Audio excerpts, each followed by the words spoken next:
How to replace a 2021 Honda Pilot 4-button smart remote key fob battery.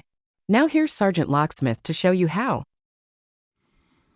Alright, let's go ahead and change our battery here out on our 4-button Honda remote. Please be careful with this remote. Them buttons do like to pop out if you do this procedure wrong.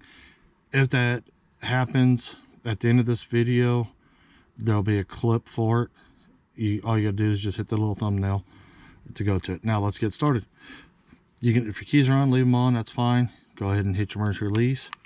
Pull out your emergency key blade. Make sure you hold your remote. Take your emergency key blade, put it right in between here, and just twist it. You notice how it just pops. Now lay it button down, face down. Now that you got it over, keep your finger on the back. These little releases right here, pull back on them lightly. Not much pressure is needed. If you do, they like to break. So let's go ahead and do that real quick.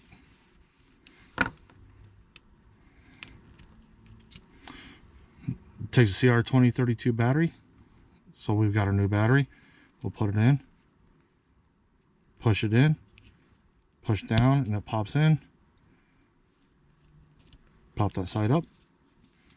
Go ahead and squeeze them together. Put your emergency key blade back in. And there you go. You've just changed the remote battery. Hey, thanks again for watching this. If you got any questions, comments, post them down below. Thanks again.